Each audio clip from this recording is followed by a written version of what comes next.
Hey, Endless Honeymoon Podcast listeners, if you love this show, the best way to support us is to buy some merch. We have a coffee mug, we have an amazing beach towel, and we have some very cute short shorts in many sizes. That's right. So if you want to get yours now and make your butt look like Natasha's butt, go to endlesshoneymoonpod.com/shop.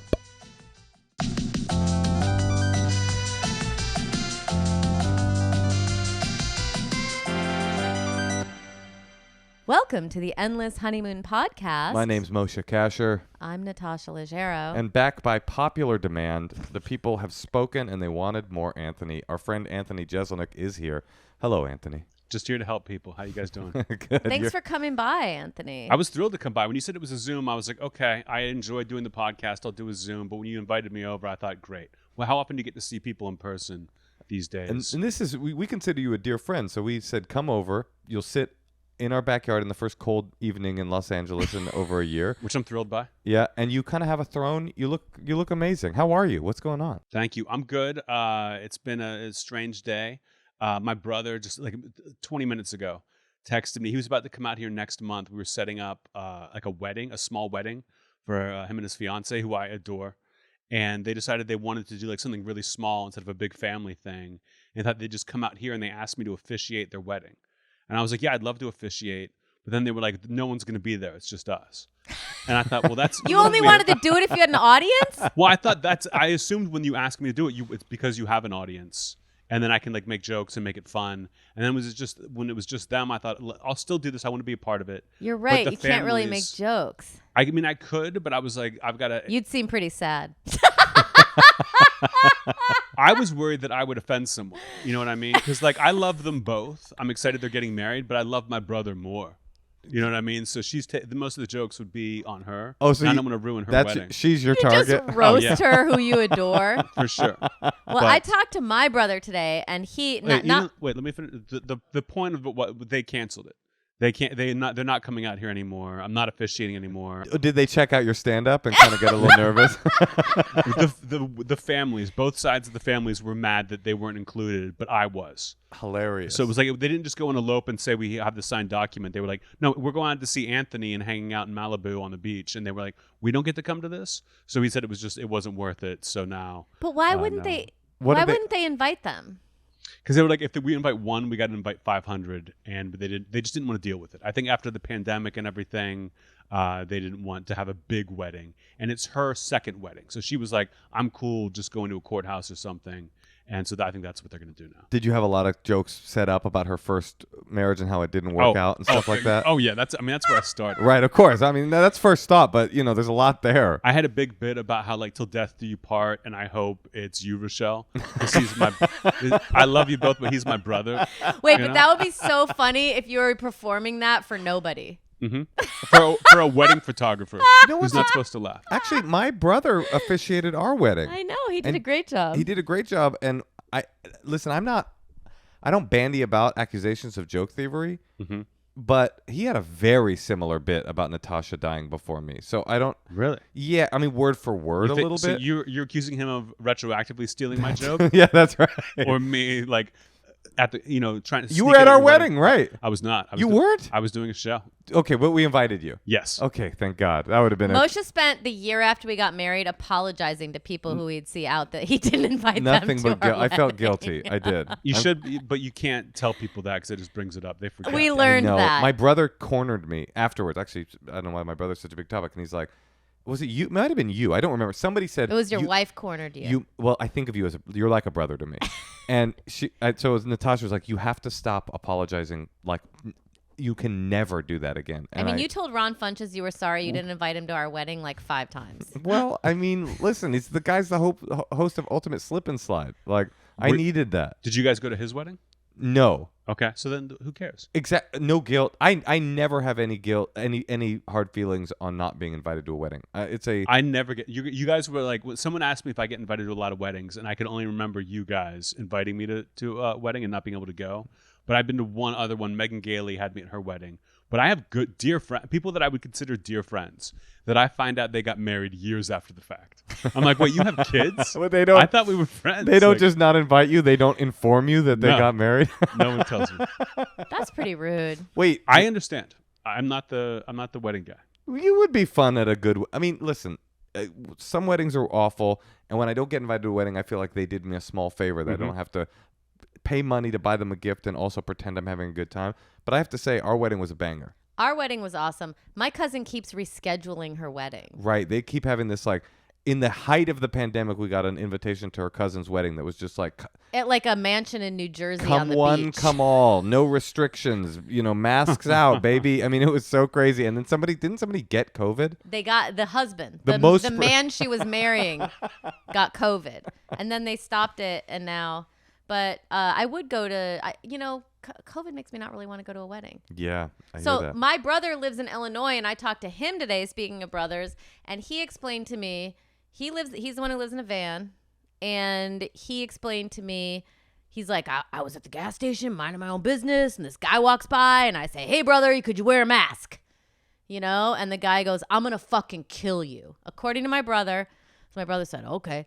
And then he's buying his beer, and the guy menacingly looks at him. And then, according to my brother, he's pumping gas then right after. And the guy starts coming towards him. So my brother said he punched him in the face. So then he's in jail for 3 days. And I got to help him. But I'm kind of glad he's on the right side of the issue. No doubt. The accent you're But doing why- alone seems like he'd be like, hey, brother, could you take your mask off? It feels much more like he could have fallen on that side of the argument. But, yeah. I'll tell you what surprises me most about this story is that you only have one brother who lives in a van. Anthony. So what do I mean, in a way I want to help him, but in a way I'm like, that guy didn't hit him, but he said he knew the guy was coming towards him. Wait, help him how? Well, he's on parole. Or probation or whatever? Yeah. Out on bail. Yes. You want to give him money. Yes. If anyone in my family has ever asked me for money, I've given it to them. And then I know that they could never ask me for money again because they never pay me back. So it's like, how much do you want?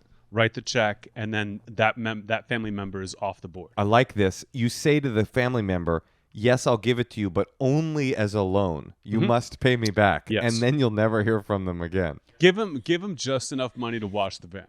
Give them enough money for good detailing, and then you guys are even. So, but you guys are men. Like, if a guy, like, you tell a guy to wear a mask, and then let's say my brother's recounting this correctly, the guy kind of starts coming towards you. Do you punch someone in the face? Like, for me as a woman, when I see someone like that, and if he said, I'm going to kill you, motherfucker, and also we have to understand, we live in California. In Illinois, people don't wear their masks. Even if it says you have to wear a mask, people are aggro. They disregard it. So I understand that my brother's like concerned. Wait, let's get an answer to yeah. that question. I want to know. Like, you guys have testosterone running through your balls and veins? I think if you can get out of there, if you can back up and run, if you're not next to your house/van and you can just leave, then you leave. But I'm a firm believer, and you do not want to be the second person to throw a punch in a fight. Hell yeah. That if he's coming at you and you know what's going to happen, just throw the punch. Take the couple days in jail, but you don't want to have him come and lay his hands on you. Have you ever been in Wait. Hold on. You're saying that my brother was right. You don't want to be the second person? Yeah, I'm saying probably if he could have run away, yes, but his van's there filling up with gas. He can't leave that car. So he's got to stand his ground, basically. And then if you think the guy's going to punch you, go ahead and punch first. 100%. And then you spend 3 days in jail? I assume that the charges will get thrown out and it will be self-defense. So you're Team Louis. Okay. I mean, I'm 100% Team Louis as well. Team Really? Louis CK all the way. He did nothing wrong. Yep. He I'm glad you brought it up, Natasha, because we were going to talk about it regardless. Cancel culture. Yeah, dude, I'm sick of cancel culture. Do you feel that way? Sick of cancel culture? Wait, You by the can't way, joke about anything You anymore. can't say anything anymore. Thank you for bringing this up, Natasha. I got to say, though, I did not think that you guys were like that. It's not like that. You throw a punch at someone? What Anthony's saying is, if you are in a situation where you feel that you are in peril of being violence being visited upon you, you better visit it first, or you're gonna. Wouldn't you rather spend 3 days in jail than spend 3 months in the ICU? He told me 3 times 20 feet. What do you mean? He's like, the guy starts, he's like within 20 feet of me. Well, that is a very small bubble. How long is arms? I mean, the guy had to get closer. I'm just saying, like, how menacing does it have to be to throw the first punch at a gas station where there's cameras and then you're going to get arrested? Have you ever heard of the 20-foot rule? Yeah. Is that really a rule? No, the 20-foot rule it's kind of been disproven a little bit, but the 20-foot rule is if you have a gun in a holster and a guy has a knife, 20 feet away from you, he can still get to you before you can shoot him. Is that Whoa. real? It was My brother knows all the law It was a rules, like- self-defense thing that cops started using as a way to shoot people who had knives. Ah. It's been disproven, but with 20 feet is still threatening. But I wondered, did he start running at the guy at 20 feet? My brother did not say running. It was like Speaking it was of- all about like 20 feet from me coming towards me, and I was just thinking to myself, in no way would I ever come up to a man who seems crazy and start punching him. He didn't come up to him. The guy was approaching your brother. You don't throw. You got to move forward to throw a Yeah. punch. No one is red flagging the obvious mistruth in this story, which is that your brother said, "Could you put a mask on, please?" And the guy looked at him and said, "I will fucking kill you." That probably didn't happen. I don't buy that narrative. People have said worse things when you ask them to put a mask on. That's yeah, true. I guess that's true. Have you ever been in a physical fight? Oh, yeah. Oh, I mean, not Obviously, for a long- obviously, He's Not like, obviously, You he's never smart. want to be the second guy to throw a punch. Not for a long time, but these days, like, there are enough people. I've gotten the threats online Sure. that, like, if someone came up and was like, "This one's for Q," I would swing right away. Like, I've gotten enough QAnon guff that I'm like, these people are scary or crazy. Or if it's like a weird fan giving me weird energy, like my first thing is to flee, get out of there as fast as Of you can. course. But if you're by yourself, or if you're with someone you have to protect, and you think a fight is about to go down, you're pretty sure. Don't just wait. Like, if you think you're about to get mugged, just start running. Can I ask Is that you what this? you do? I mean, it hasn't happened to me, but I've heard of people who've been mugged being like, just run. If you don't be like, I don't want this person to feel bad. I'm starting to think think like that I want a I'm wrong. taser. You should get a taser and you should get trained in using it. Like the idea of men coming up to me and like mugging me, stabbing me, anything that's gonna happen, raping me. I just am like, I'm kind of sick of not having upper body strength. Yeah, it's an issue. You Like, could- what can I do? I'm thinking of a German Shepherd. I just want to be able to like live like a man. Get the keychain that you can use as like a because put the keys in your hand. not like, gonna help. Get like a little keychain that you could just swing and cut someone. Taser Go better. for the eyes. Go for the balls. Eyes. The Eyes and eyes- balls. the See, I don't eyes are a even big know thing. this. Yeah. a taser's better though. I think a taser's better. Walk around with If a taser. you miss with the taser, you got to recharge it. You know what I mean? Like, I'd say mace is probably like a bear mace thing. Ooh, bear mace that, be that nice. shoots from far away, so you don't have to be close. I have a question. You said you'll hit if you have to protect someone. If you were alone with Rochelle, your brother's fiance, Mhm. and somebody was approaching you clearly with designs to hurt her, would you hit to protect her or just run away and leave her? I mean, I probably would trip her first as a Oh, distraction. so you could get away. No, I honestly, I would be more willing to fight to protect someone I loved than I would be to protect myself. Uh-huh. I might just curl into a ball and yell for help. But if I'm like, I'm worried about these people around me, people that I love, then we've got to go. We've got a John Wick situation. Do you have security on the road? Yeah, like at the venue I have, and no one can ever come backstage. Like, I've got enough Really? security that. And there have been times where I've had to up the security. Yeah. I've been in some things where it's like, okay, I need a little more here, and people handle that. But I don't have someone who travels with me. I had that once. Somebody tweeted at me. I was going to the Sacramento Punchline, and somebody was like, something like, you better have security when you get to Sacramento. And it's like so frustrating because you know nothing's going to come of it. Yes. You know it's some dork 12-year-old that didn't like a tweet you. But Who then, lives in Maine. Yeah, who lives in Maine, has nothing to do with Sacramento. But of course, I had some fucking big bouncer walk me to my car every single night. These people, it is effective. These terrorists, these little mental terrorists. But that's fine. That affects the venue that you're in. The security loves doing that shit. Right. I was in Grand Rapids once for a comedy festival, and as I'm walking out, the promoters grab me and they're like, "Hey, somebody leaving the first show claimed that they were going to come back and shoot you with a paintball gun." And I just laughed and I was like, yeah, I'll get that sometimes. And they're like, no, we have security for you. And it was like Secret Service dudes Whoa. in like the suits with the earpieces. And they just followed me around the festival wherever I wanted to go. And I'd be like, I'm going to duck in this alley and smoke a joint. And they would like turn their backs so they could like watch out if anyone came. And I loved it. That it was sounds great. awesome. It was But you great. know who didn't love it was that poor kid in Grand Rapids who was following around the paintball gun the entire time, leaping up out of a bush, and those guys were still there. I never believed the threats. No, like I've they're gotten not real. death threats, but I never believed them. Well, they say, actually, because we've had some other weird security issues, one of the things we heard was that the people that will kill you will usually are not the people that will threaten you. Exactly. They're not the people who are like, I'm gonna fucking kill you. Yeah, I'm gonna fucking take you down, brother. And they don't do it on Twitter. I had a dude, when I was in London, I got a telephone call, and I picked up the phone, and was it a text, or did the guy call me? It was a text. Yeah, and he was like, Mr. Casher, and I made the big mistake. of being like, who's this? And it was somebody that was like, I heard what you said about white people, and do you still live on, and said the name of my street, and was like, you talk a lot of shit about white people. And it's like, I don't even talk about white people. That's not the kind of comedian I'm not like some, woke political comedian that's like bringing down the straight white man. I'm not. You think I am? A little bit. You think so, really? Yeah. I don't talk about white people in my act at all. I don't talk about white people in my act at all. But yeah, I would describe you as a woke comedian. In a good way. Not in a bad way. But for you to say that you're not that. Would you describe me as a woke comedian? No. Would you describe yourself as a woke comedian? No. No, I wouldn't. I'm joking. I don't think of myself that way. You really think of me in that way? I think I'm like a slightly offensive. I mean, what was the name of your TV show?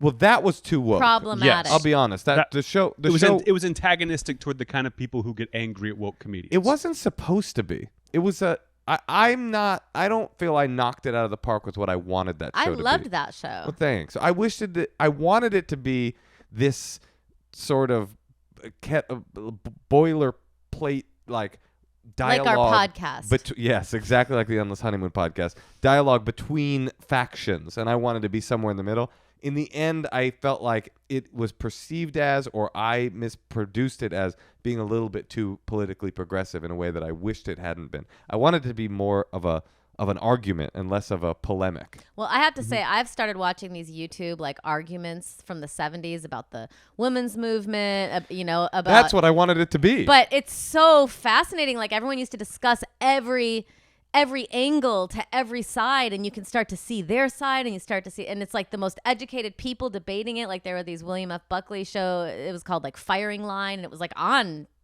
a channel, and they're just like, it's like he's kind of bigoted, but at the same time, he's like, it's still kind of cool that he's letting every single person argue with him who doesn't agree with him. Yeah. And it's and you really do come out of it learning stuff. People don't want debates anymore. They want to hear their story read back to them, and they want to nod their heads. They don't want to be like, I never thought of it like that. They also want to see their ideological opponents get like body slammed. They want to see them get owned. Yeah, they want to see them get owned. owned. What's That's behind right. that? Because like for me, I love that epiphany where I've never seen it. I've never thought of it like that before. I think what's behind it is that in the 70s, people that didn't agree with you were felt like your ideological foes, and currently people that don't agree with you feel like your mortal enemy. And I think that's changed a little. I think I kind of agree with that. I think also back in the 70s, you had 3 networks. You had 3 channels, so you watched what was on, and it was like interesting to you. Now everything is so compartmentalized that if you don't like what someone's saying, switch to another channel, and they're saying exactly what you want them to say. Interesting. You think because there's so many channels, everyone can just be like finds like, because that's the easiest thing that like a fish does. But there's also the furthest iteration of that is, of course, the internet, which took that to a whole new degree, which is not only, you don't ever have to change a channel because they're making they're custom designing a channel for you to always hear what you want to hear. That's exactly what Facebook got called out for this week, was that they're just, all they want is people to continue watching. They never want them to change the channel from Facebook, so they give them the channel they want, which creates people falling deeper and deeper into ideological wormholes where they never hear anything that challenges a single one of their views. And of course, that's how you get insurrections, and how you get anti-vaxxers, and how you get all kinds of insanity, and how you get somebody screaming, "This one's for Q," at an Anthony Jeselnik show. Mm-hmm. Exactly. Well, Anthony's very special because I'm kind of enamored by people like him. You're not on Instagram. My dog is. My dog's on Instagram, but I'm you're not. You're not spending time there. You're like a beautiful man. You're not posting pictures of yourself or selfie. Have you ever taken a selfie? Only if like the doctor's like take a picture of it and send it to me. There's only a picture of like a mole. That's called a healthy. Well, you sound very healthy mentally, although we actually know you personally, so I'm just saying that performatively so that the audience will understand that this is a transition to the next part of our podcast. Would you like to stick around and give our callers some of that patented Jeselnik advice? I just came by for this first part. Oh, and I'm just gonna take these beers and I'm gonna head out. It was just a segue. I was doing what I could, Anthony. Yeah, I'd love to give advice. I mean, it's gonna be hard to top last time.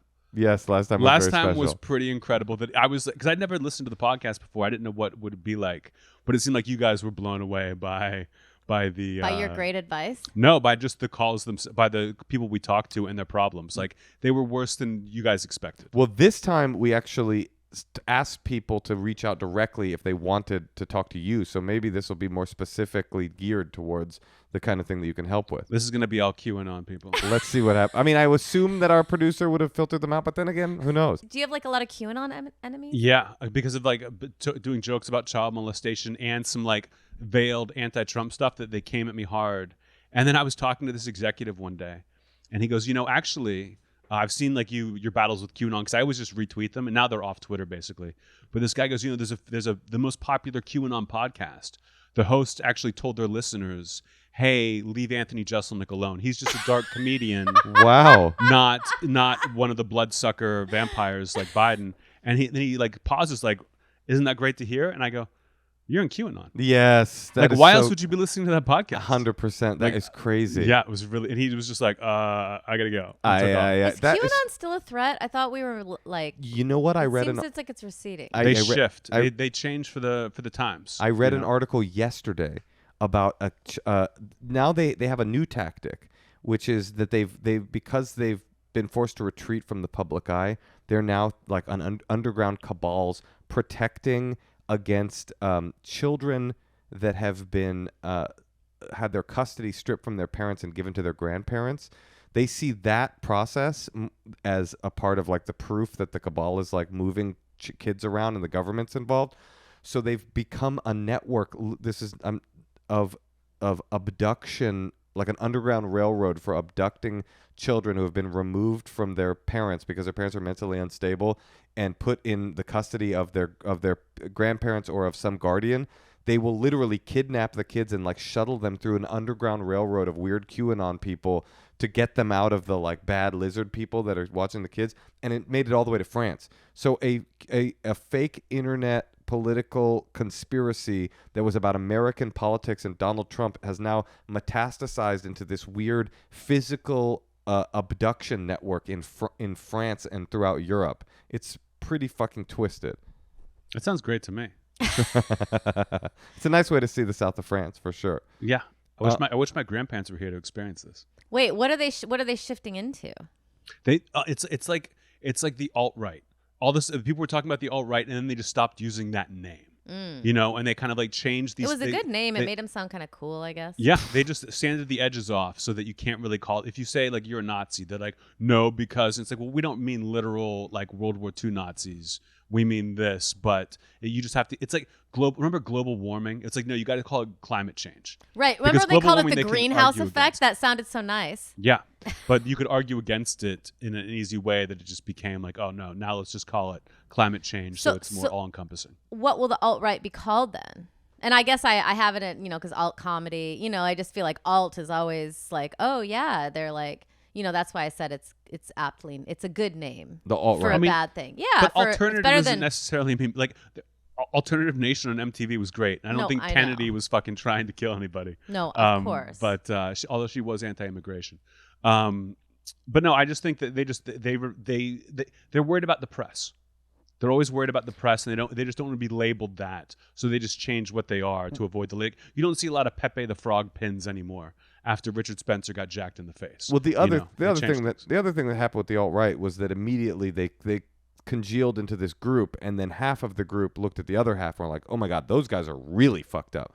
I don't want to be those guys. So they detached to become what, like people thought like Ben Shapiro and people like that were alt-right, and they immediately were like, don't associate us with the actual full Nazis that are at the outer fringe. So anyway. All right, well, I think it's time. Yeah, let's take a call. This is perfect timing. Let's do it.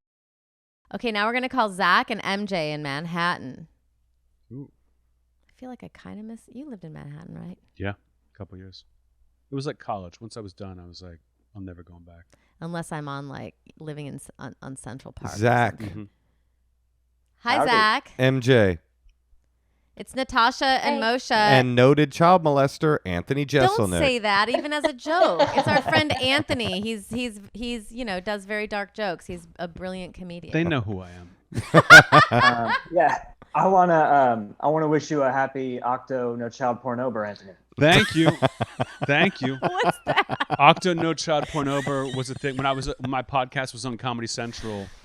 We teamed with Comedy Central to do Octo No Child Pornober. Well, for the entire month of October, you were not allowed to watch or produce any child pornography. That's actually a very And we all cool took the thing to take a pledge. break from. But then the next year, Comedy Central was like, you know what? We're not putting the money into that again.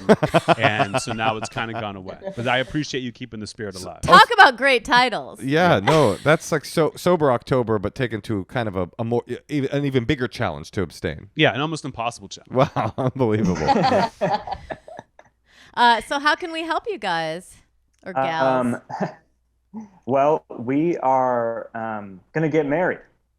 So we were wanting to ask, we're having all those conversations that you have before you get married, like about expectations around family and finances and things like that. But was there anything that kind of hit you guys in the face, like the first few years, that you had wished you had talked about or prepared for? Wait, in the years leading up to the actual wedding? Like after you were, like in the first few years of marriage. Basically, what should they be watching out for as they make their millennial prenup, essentially? Okay, so you're not worried about the wedding itself and all that planning and stuff. You're just worried about the marriage itself. Like, what should you do? Imagine that. Correct. Yeah. Okay, I'm gonna say first of all, wait to get pregnant. Like like marriage is full of ups and downs. You want to wait until you're like deep in a down. That way, the baby brings you back up. Don't waste the baby on an uptime. No, that's true. You're Yeah. you're so close during that uptime. There's no Yeah. possibility of splitting. But when you're really close to the end, then you can't leave. That's kind of a cool idea. Yeah. Natasha, what do you think? What do you wish? I know what Natasha's going to say. I wish I would have. What do you think? She's going to say something like, "I wish I would have talked to him more about his housekeeping skills." No, I'm gonna say I wish I would have negotiated Christmas.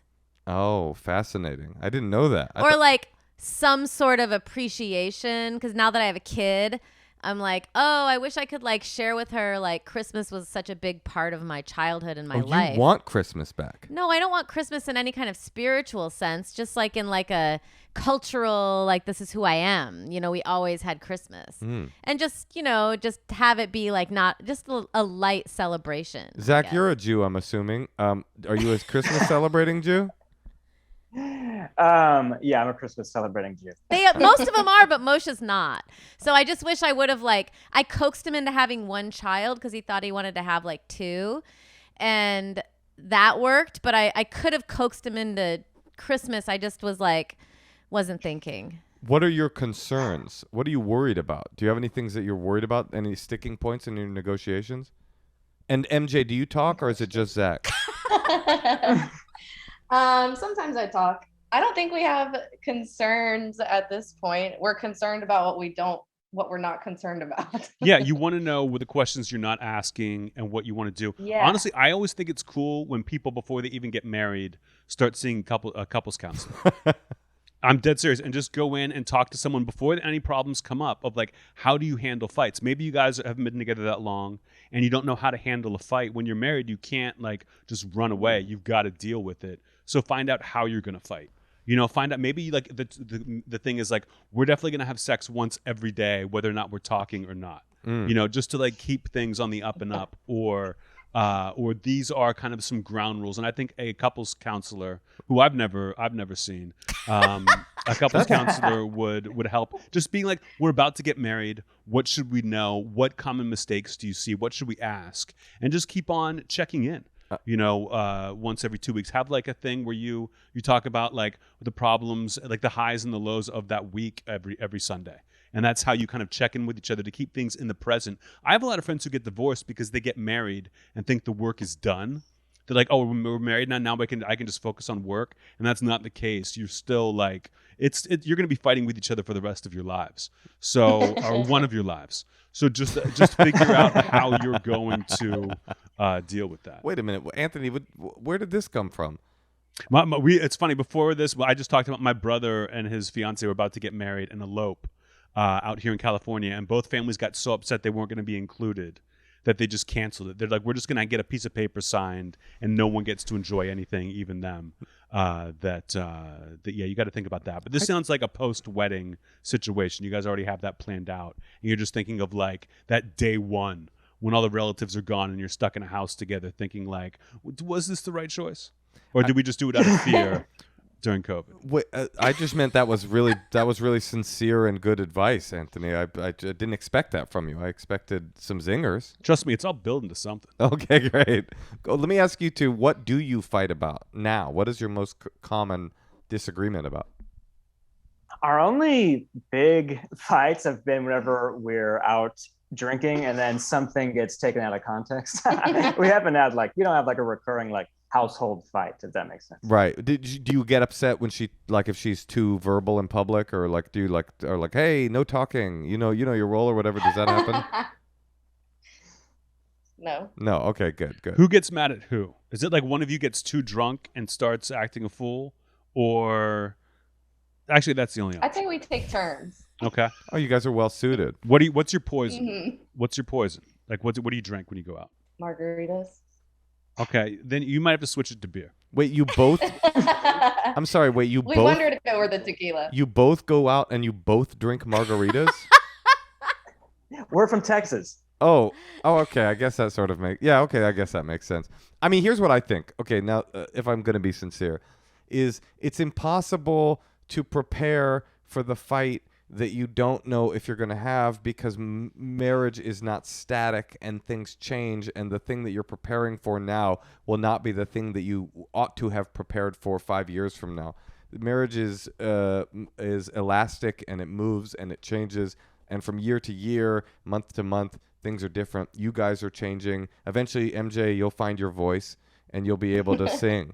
And it'll just be different. So I don't know that there's anything you need to beware of exactly specifically, because you don't know what's coming. And I think it's very important when you pick the person that you're going to marry that you guys really share a worldview. And I think that an important part of a worldview with a partner is that you're going to always be growing and changing together and checking in on that. And, in our Jewish marriage, we have a ketubah that hangs on the wall that says that he promises me, and he signed it, spiritual and emotional tranquility. Have I provided? Yeah, you're really good at that. Oh, thanks. And that, that's so it's what is the thing? And sometimes when I look at that, I'm like, okay, now any problem we'll figure out in this way. Note that the Jewish love is actually literally sealed with a contract. It is something that we're very passionate about, is contract litigation and tort law.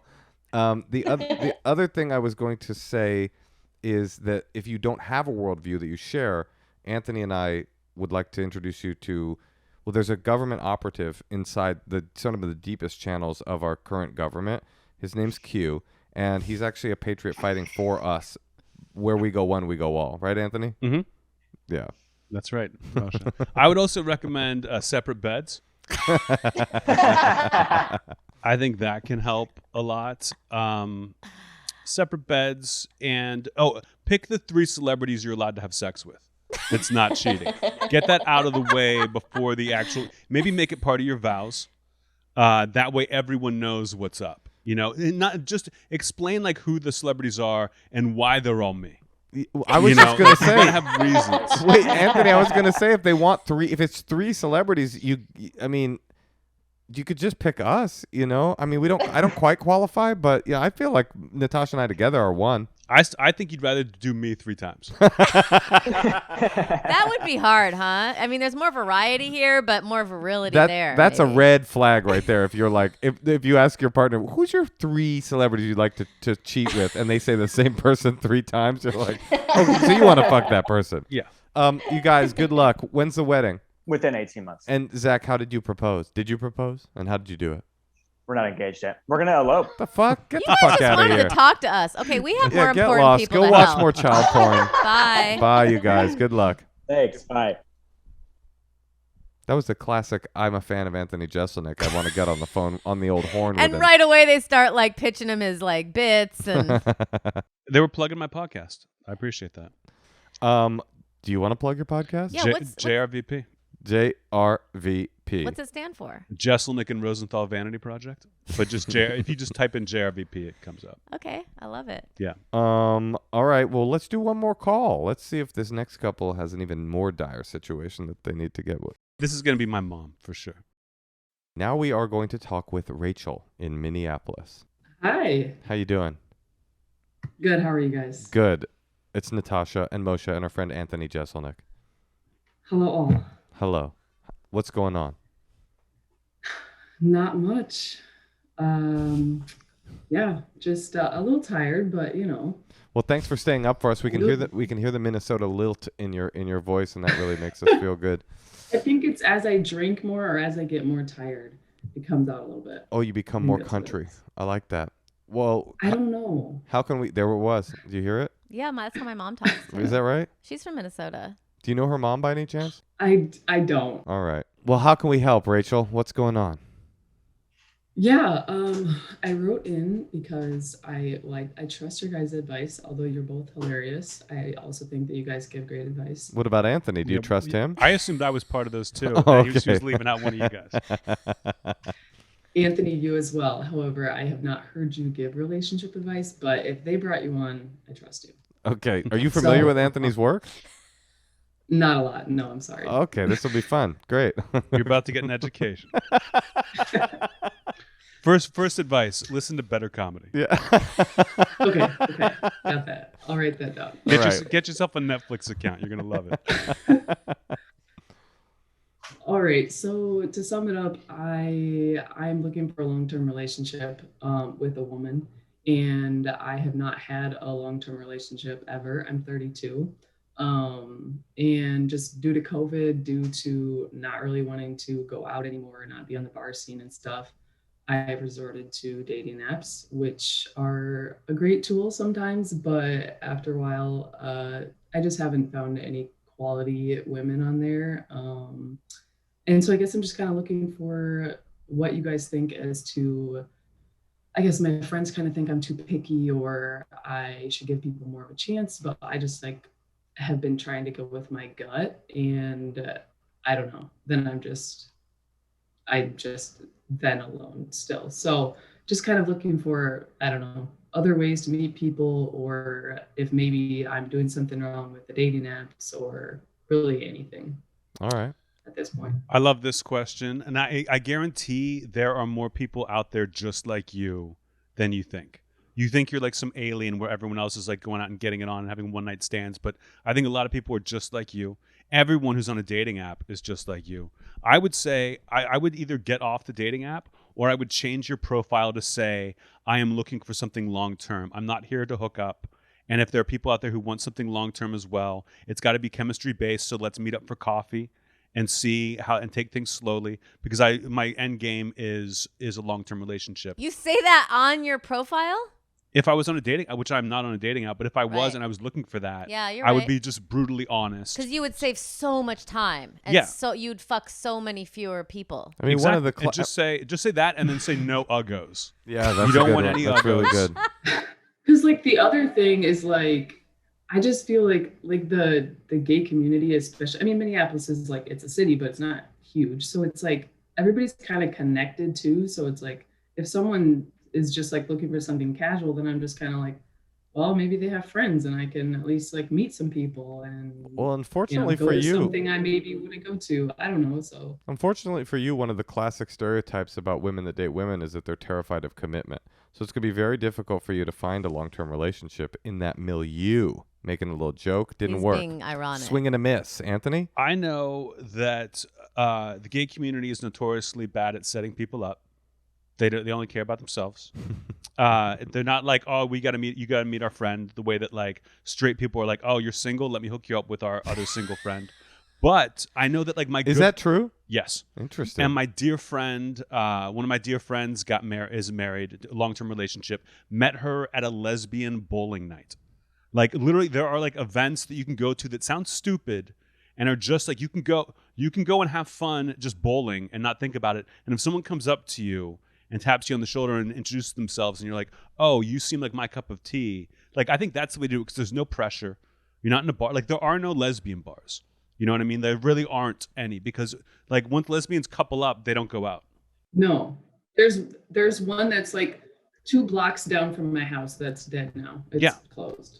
Just try to find the cheesiest lesbian event that you can. Because I think that's where people meet, based on my one friend. There is cornhole. I know there's a cornhole No, that's not. No, league for lesbians, not.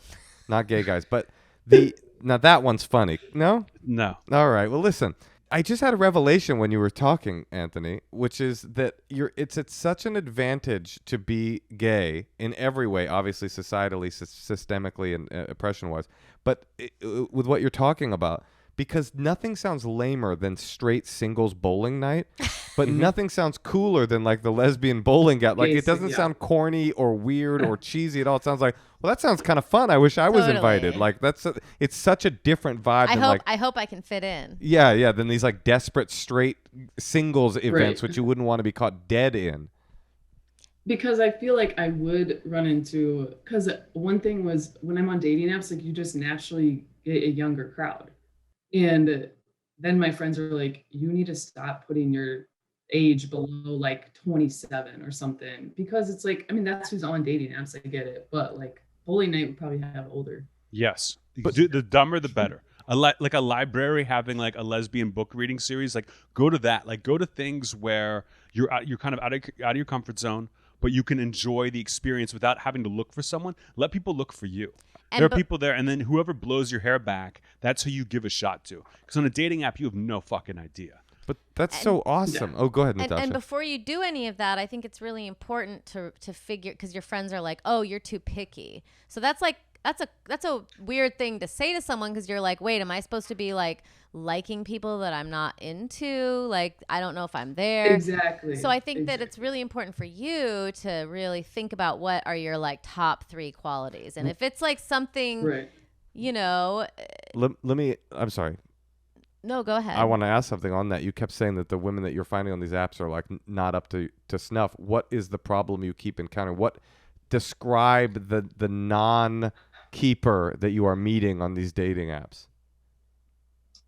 Like not emotionally mature. Yeah, that's why they're on a dating app. Like one girl was like, one day she just seemed like she was like, I've been dating, like going on dates or seeing people for like a month or something. And like the last girl, for example, but true to other situations, like I just tried to have a conversation with her about, because she seemed like she's in a bad mood, and I just wanted to like clear the air, like, hey, you good?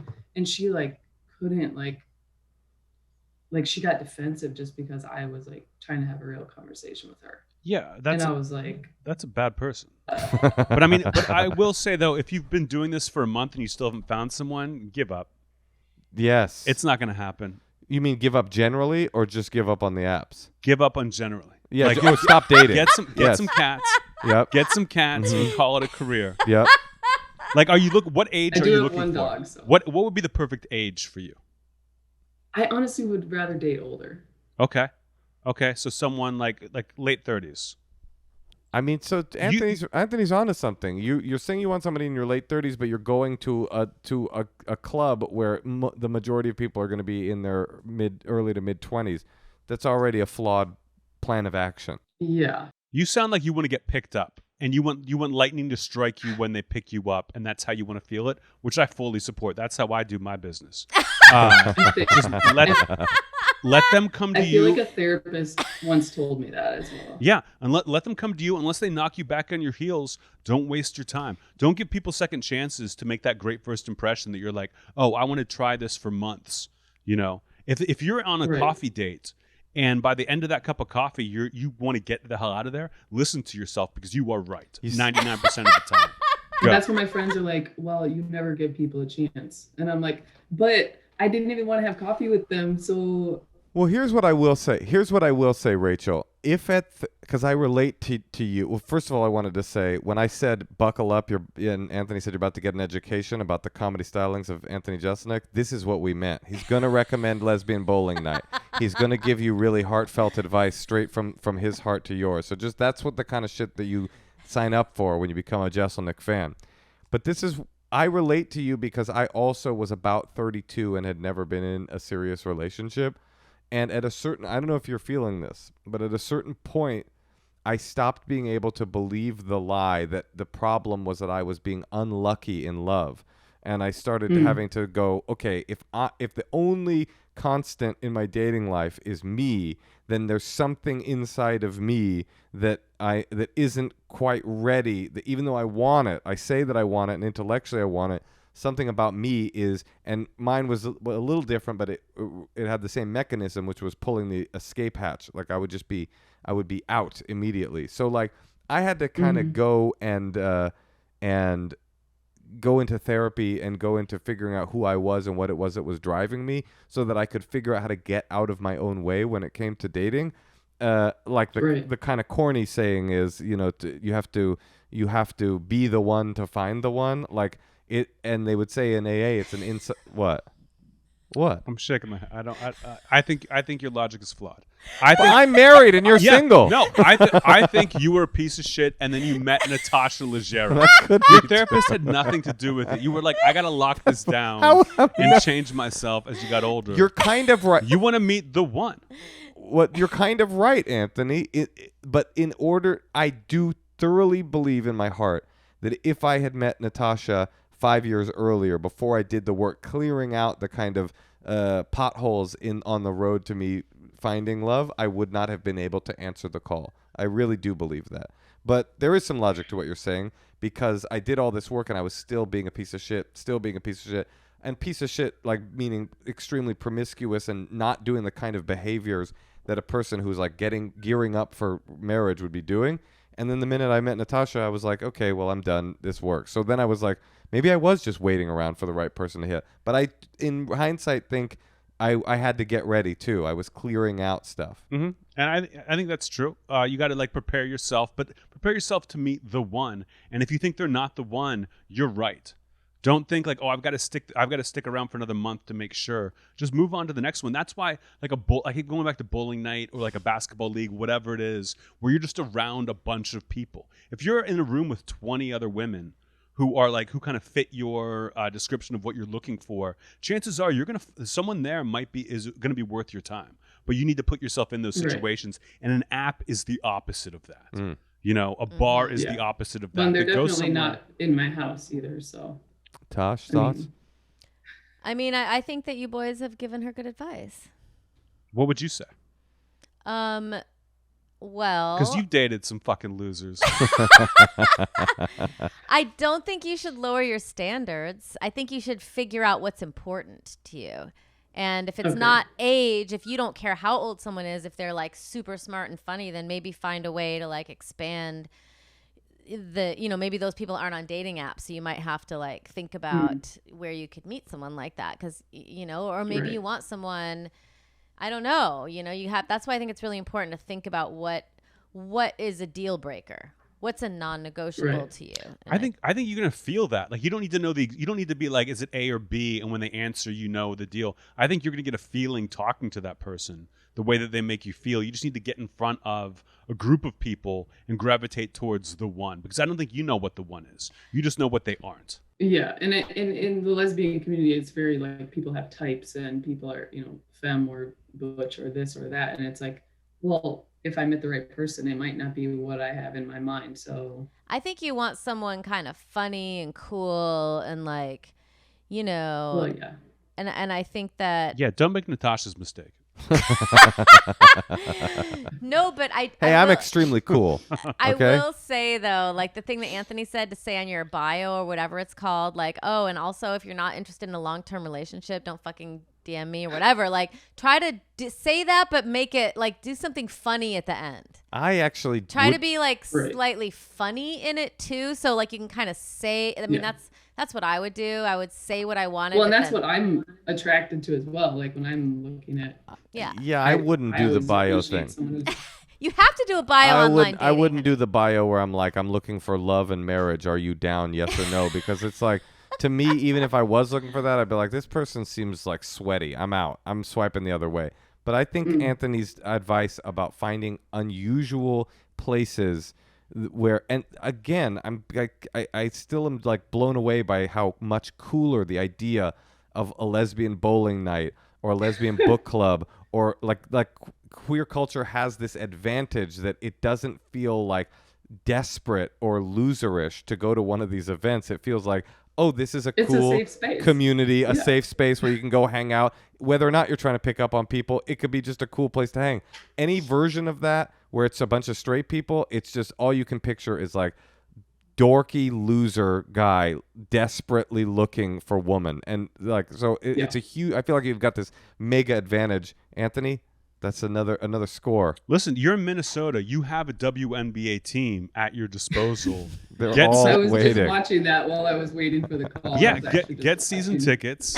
Get season Totally. tickets. It's an investment, Yes. and you're going to meet. Like, go to events, get on a message board Yeah. where people are fans of the team, and just end up there. That way, like you Or that whatever way- you're interested in. For God's sakes, try out for the team. Your odds would be really good. That way, you take the pressure off when you go out and you're trying to meet someone, because you're not out trying to meet someone. You're trying to have a good time in this moment, and that's when you meet someone. When you stop looking, That's I love it. great, it sounds like Anthony. you're looking too hard, and that once you kind of chill out a little bit, then you will find the one or someone who could be the one. You know. I was just wondering, like, maybe I should get off dating apps for a little bit so that I kind of open my head up to that. But at the same time, it's like, I don't know, like I can do both at the same time. I don't think so. I think to get rid of the apps and go out in the real world. And if you want to go back to the apps in a month, do that. But the apps are like, it's easy in the moment. You can make things up in your head, and it seems like you could be doing something. But if you meet someone in person who also came to the same event as you already have something in common that's more than just we're Right. alone. And that's what I love about what Anthony said. You know, instead of going to try to meet someone, just fulfill your own joy and like follow your own interests, and within that. And now you have a new interest, actually. If you go on Reddit and look for r/lesbian Anthony Jeselnik fans, you can find a whole community of people on there that had a similar experience to you tonight, and you could find the one. And I can create my own bowling league This here is in perfect. Minneapolis. There you go. All right, well, Rachel. good luck. I appreciate you guys. Thank you so much. Stay in Okay. touch. Tell us if it worked. We would love to know. Oh, I will. Thank you. Second date you all. I love it. All right. Goodbye, Rachel. Thank you. Bye. Anthony, how do you have such good advice? I'm empathetic. No, how really though? How? Honestly, Oh, like, you're sociopathic and you emulate the behaviors of empathy? if not for hearing, I'm interested in other people. Like, if not hearing about my friend, I'm sure Mo Welch, a comedian friend of ours, talking about how she met her wife. It was like she was at a bowling league, and this girl tapped her on the shoulder, and now they're married. That it's like, oh, that seems like so much easier to meet someone than being at a singles bar or being at something where everyone's a little desperate and sweaty, where you find the person when you're just going about your day and you run into someone and there's just a spark in the conversation. Yeah. You know, that's what she seems like she's looking for, is that spark. And you don't get that when it's like a planned sit down where you're both kind of dreading it. You know, that's not when things happen. But if you're just out and about, and there are plenty of places lesbians can go that no one else ever goes, that if you just go to those places, Like you're gonna literally find. the WNBA. Nobody else ever goes. I'm not going to slander the WNBA. I'm a fan. All right. You know, I have to say, I've never done online dating. I'm like I ki- Kobe. Well, he was a fan of the WNBA? He loved it. Yeah. Oh, really? I've never done online dating, and it was kind of not that big of a thing when we met, but I don't think I would if we broke up. You don't You think you wouldn't would have do it? You would have done Raya No. if you were single, and like there was this like when Raya was first a thing where it was like celebrities and hot people. You wouldn't have tried it. I mean, I have a ghost account on Raya right now. I feel like I don't know that I would want to meet someone that way. It's so antithetical to who you are as a human being. I believe that she wouldn't do it. When you're famous, Endless Honeymoon famous, then you're like it's not viable. No, 100%. At the end of my dating life, people I got off. I always say you can like geolocate. You can like carbon date your dating life based on the apps that you use. So I started off on Yahoo Personals, and I made it all the way to OkCupid before I got out. And if I'd made it to Tinder, I don't think I would be alive today. But like on OkCupid, I remember somebody screenshot my profile and tweeted it at me. And at that moment, I realized, okay, I'm not famous, but I can't be on that app anymore. I honestly, I tried OkCupid like years and years ago, where I was just like, in between, it was like, I'm not trying hard enough to find someone. Let me try a little harder. And my manager was immediately like, get off OkCupid right now. Like Matthew Perry got buried for being on OkCupid. Like, you don't want that. You don't want to. Was be your like the manager joke. on OkCupid? She just. I don't think so. She just knew. She was just like, yeah, I'd heard, and you don't want to be like the joke on the site or people thinking it's fake. I think just sites are bad in general. But the problem now is there aren't a lot of events happening. So I think another thing you have to do is like Google outdoor events. So you have to just kind of think of like what are outside things that Google you can be doing. outdoor event, lesbian, January, Minnesota, and Rachel will find a partner. If you show up to things by yourself, people will talk to you. Yeah, that's kind of cool. You know what I mean? And that might be my worst nightmare. But I think if you're looking for someone, like that's the way to do it. But do you go to a bar in a mask? How do you meet someone when you're in a mask? I I don't go know to- what anyone looks like. I always go to bars in masks before COVID. Before the I pandemic. thought it was funny. But yeah, I've never met anyone in a bar. I never picked up anyone in a bar. I used to That's not work my in a thing. bar, so all my boyfriends were from the bar. Is that right? But it was different because if you work there, it's like going to a strip club and hitting on the waitress. Do you know what I mean? It's like Totally. there's a different vibe than going after the dancer. Anthony Jeselnik, thank you for joining us on this here podcast. Are we not doing secrets? Oh, you want to do some secrets? Yeah. Hell yeah. Okay, great. I still got a beer and a half left. Fuck yeah, Okay, let's let's do do it. it. This will be great. Hey, Moshe and Natasha. This is for your secret hotline. My secret is that my grandfather killed himself, and none of my cousins know. I come from a stereotypical waspy family, where they seem to live and breathe secrets. And my uncles paint a really beautiful picture of my grandparents. And to keep up that facade, they told my cousins that my grandfather died of natural causes. And instead, he absolutely killed himself. And I know that because my dad told me, and he also left a suicide note, which I only found out about a year ago.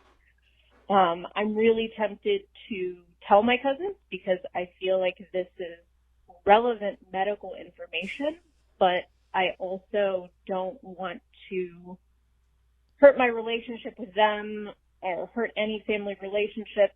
I'm really torn. That's about it. All right. Love you guys. Bye. Relevant medical information. That's somebody that wants to create drama so bad and is like twisting into knots to kind of find a justification. I don't knowing about mental illness in the family could be helpful to certain people. I would say if someone in your family is having a tough time, maybe like let them know about this. Like if they're avoiding mental therapy or something, or therapy, be like, hey, actually, this happened in our family. But I would also say, fuck your cousins. And they're not like your brothers and sisters. It's like cousins of the grandfather. Like I wouldn't worry so much about them, but having that secret, if your dad passed it on to you, then I think like it was your dad's responsibility to keep that a secret. If it's gotten to you, then let it go into the wind. Let everybody know. Really? I was burdened with a family secret at one point in my life, and I hate it. It tinged the way that I looked at my family member for the rest of my life, and it is I've thought about this a lot. Like just because you know it doesn't mean it has to be just because you're burdened with it doesn't mean you have to burden everybody else with it as well. I do not think there's anything. What would you do? This justification of mental health. What would you do with the information? Your grandfather killed himself. What preventative measures would you take? It might help to know that our family is not perfect, and we have members of our family that everyone praises highly that actually were deeply flawed, and that makes me feel better about myself and my potential life. I don't think you need to tell everyone, but I think it's okay to tell certain people. If it was that big a deal, the dad wouldn't have told her. I think it's kind of cool that the dad and the daughter share that bond, and he was able to tell her the truth because he's like, hey, I'm not that big of a wasp, and he like tells her Sure. what's up, and I don't know if you can bear it. Seems like she kind of has a sense of humor. So what's the end goal to telling your family members? Yeah, it may have been just a way for the dad to get closer to his daughter. Yeah. And not a way to be like, hey, the family's been hiding this from everyone. Like a lot of people there are a lot of things in families people just don't talk about. There might not be secrets, but we just don't talk about them. I don't know what you get by putting him on blast, but he put himself on blast. That was the end of his life. Papa Hemingway. But I would think that you would just have it handy and don't think you got to take it to your grave, but be okay with how you pass it out. And my cousins, like I can't imagine what deep dark secret out here that I got to tell my cousins. I don't fucking talk to them. You know what? It's ammunition. if you're ever back at Thanksgiving and somebody's accusing you of not having your shit together on some level, you know, like, why don't you get a job? Why don't you grow up? And you just go, well, fucking, you know, Papa Giovanni blasted himself, so I'm doing pretty good. You can always pull that out at the last minute. All right, let's hear another one. That was a good one. Hi, guys. Love the podcast. Never miss an episode. So when I was 12 years old and I first started masturbating, one of the things I discovered or I would do is I took the old school Atari joystick, you know, the early ones that you played Pong on and stuff, and I would stick it up my butthole while I did it for extra enjoyment. I washed it good afterwards. Nobody has ever known that. Well, fast forward, I'm now in my early 50s and have never had anything up my butthole. And my third wife, who is certainly my final wife, she stuck her finger up my butthole one time when she was giving me a blowjob. And I had the most incredible orgasm ever. But also, I actually don't find the need to do it again. So in some ways, she's made me complete. Thanks for listening. That is sweet. It's so great that he finally got to marry Miss Pac-Man. I mean, I love that he's like never going to let her go. Oh, yeah. He's like my final wife. You are the Atari 2600 joystick that I've been waiting for. I mean, the way that guy said butthole was so funny to me. It was so middle America, like, sweet guy, but it was so vulgar. I just loved the juxtaposition. I love that he had to tell us it was an Atari. Yeah. like that mattered. Well, honestly, any other controller would be much, much more painful when you think about it. No one's doing the first Nintendo. Up Yeah, there. no, that's a rectangle. That would be awful. When you say joystick, people know what you mean. When you say joystick, somebody knows it's going up a butthole. No question about it. Whenever a guy starts talking on these secret lines, it's always coming Something to do this. with, it's always some butthole shit. It's always like I stuck something up my butt or my dick. It's always Pong like blasting. Yeah. I was hoping the secret would be that he never cleaned the controller. Then I gave it to my little brother to play. We all had pink eye. Dude, my dad bought us. My dad was divorced from my mom, and my mom was always trying to keep him at arm's length from us. And he came one year and bought us an Atari 2600, and my mom immediately returned it and wouldn't let us have it. And it was one of my it was one of the biggest moments of anguish in my young life. And now I realize how much I truly missed out on. I mean, I could have stuck that thing up my butthole. Wait, did your mom really do that? Yeah. Your dad was trying to get close to you guys? And she was very anti him and very anti video game. And so she made us return them. That's brutal to if she had been like, I wouldn't put him to stop this before he gets it, but by getting it and giving it to you and then her taking it away. It was in the house. It's brutal. We saw the box. I know the game. It was Pitfall. I was once in a toy store shopping for my dad was buying presents for someone else at the toy store. And it was around Christmas. And I'm like, Dad, can I get Legend of Zelda? the original. I was like, I want to play this game so badly. I see it right there. And he has them put it on the pile. And then when they tell him the total, he's like, wait, how much is that game? And they're like $50. And he was like, put it back. And I've never forgiven him. That's so brutal. And that's just in a checkout line. So for that, it was like a gift to the. It was brutal. Did it make you did it make you hate your mom for a while? Yeah, but I hated her for a number of other reasons as well. Yeah, but you know what? I also remember very distinctly the moment when my manipulation of his absentee father guilt stopped working on him. Because I used to do this thing at toy stores where I would bring a toy up to him. I go, this is cool, huh? And he would just buy it. And then finally I did it one too many. Like, you know, when you're like on stage and you try to do the same, go back to the same callback one too many times, like, oh, it's no longer funny. I don't really do that. But okay. I've seen your act. Yeah, okay, all right. But anyway, have you ever, okay. But I remember him going like, yeah, and putting it back and being like, fuck, I'm not going to be able to use this weapon on him anymore. Well, I got to know, did your mom like replace it with something? Like, what did when she returned it? No. Did she get the money and like give it to you? No. Or it was just like, that's gone? It's gone. But you love your mom now. I You're love very my close mom. with her. Yeah, I love my mom, but that was brutal. That was not the worst thing she ever did, apropos of my dad. You know, she told me that my dad loved my brother more than me too. Do you know that? No. That happened too. You didn't know that already?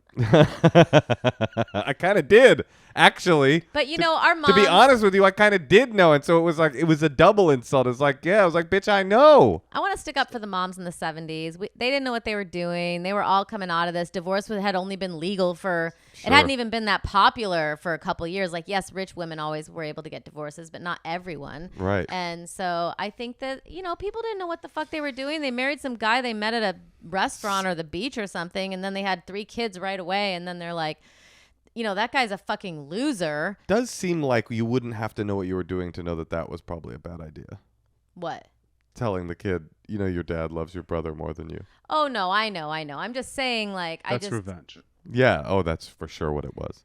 Yeah, and now, like, you kind of know you're not supposed to, like, pit the parent against the child. Yeah. I do think the divorced kids now are in a better position than we were. 'Cause now everyone's very conscious about it. you're supposed to pretend you're not an enemy. Your parents together? Yeah. Phew, how about that? Yep. My friend was telling me a story the other day about how his mom was getting sick, and he was talking about her husband, and I was like, wow, whatever. He had mentioned that she was married, and I was like, wow, what's your stepdad feel about that?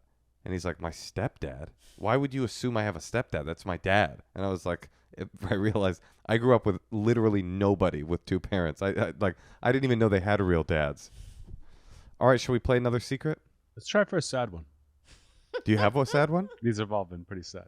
There's some bad ones out there. Hi, guys. Love the show. I have a secret. I told one of my friends about this, actually, and it was met with a really long, awkward silence, so I still feel like I need to get it off my chest. But a few years ago, I was pet sitting, and I was pet sitting for a rabbit. Supposed to just kind of like let it out to run around in their house and, keep an eye on him. But I was doing that, and I let the rabbit out, and I was sitting in the living room on the ground, just kind of watching him do his thing, just making sure he didn't like poop or something. And I was on my phone, and then I had my other hand like on the ground next to me, and the rabbit kind of came up to my hand and was like kind of sniffing it, and then kind of like put his body on top and was like kind of humped it for a second.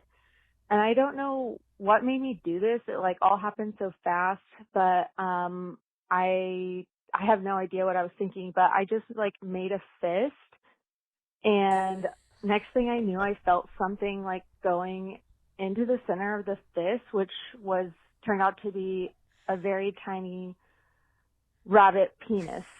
And the rabbit then like bit my arm a little bit and like squeaked and then like twitched, and then there was like fluid on my hand.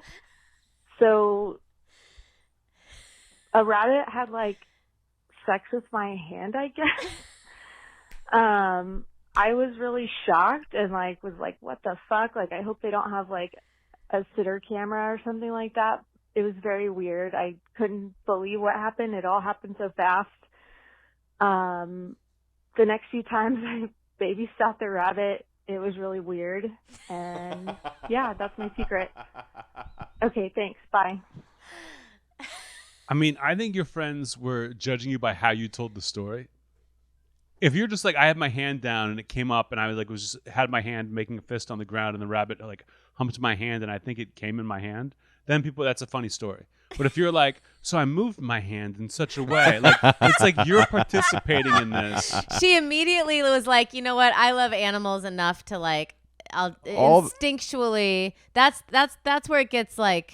All the qualifiers made you think she knew what she was doing the entire time, and she was trying to convince herself retroactively. But what made her put her hand forward? An instinct? I'm saying no. I think she thought it. I don't know. What do you think? She was turned on by it? I can see a rabbit's coming up. You put your hand on the ground. Maybe the rabbit's going to sniff your hand. Maybe it like cuddles with you. I get that whole thing. But making a fist in like such a way. And the amount of time she said how fast it happened, as if to absolve herself. She was like, fast enough that I couldn't process it and stop the situation. And hoping they didn't have cameras. Like if you saw someone like a rabbit hump someone's hand on a camera, you wouldn't know. But if you're like chasing the rabbit around, trying to get it down so you can get the lube to work, I think that's a different story. So yeah, I think the way you tell the story is flawed, but incriminating even. You'd yeah, say. That's why people are looking at you weird, because you tell it like it's Dear Penthouse. Instead of like here's a funny thing that happened with a rabbit. She showed up with a bouquet of carrots the next time she came too. Yeah, I thought there was gonna be more when she's like, I came back and we did it again. And, it was fun. Yeah, rabbits are gonna do the rabbit thing. I did feel a little bit like the thing she didn't say was, I was a little turned on by the whole situation. Oh, the way her voice, I mean, she was sultry. Yes. She was sultry. There was in a that quiver. scene. There was a quiver that was happening that implied some arousal. I love that she told her friend on the bed, like, to silence. Oh, yeah. She told this story. Yeah. Well, I mean, who cares, though? It's going to help a brother out, A brother rabbit? You mean Brer Rabbit? I think it's pronounced Brer. It's a funny story if you tell it differently. Like she just told it in a way that makes it suspect, that you're going to look at the person like, oh my God, keep that a secret. But if you're like, a rabbit jerked off on my hand, that's funny. Yeah. That's Moshe's closer. But then at the end I say, people of color need to be respected and honored, and down with Whitey.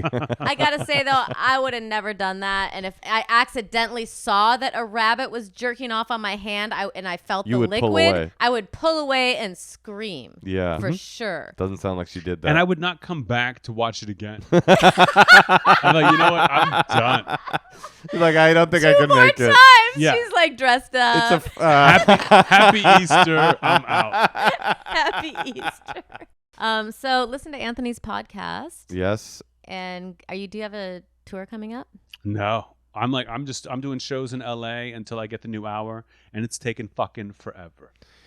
Well, if you're in LA, check Anthony out. We're doing, I think, a show together actually on the 23rd. So that at the, what is that thing? Supernova Comedy. No, but we're gonna do Largo. Oh, too. we're gonna do your Largo show too. Yeah. The next Jeselnik and Enemies at Largo, I'll have Moshe and Natasha on. Hell yeah. So come and check it out. Fully vaxxed, of course. Yeah, check out his Netflix specials. Anthony, one of the best, and a dear friend and a wise man. And wear a mask so we don't have to fucking kill you. Yeah, that's right, like Louis style. Thanks for coming in, Anthony. Appreciate you. I'm not going anywhere.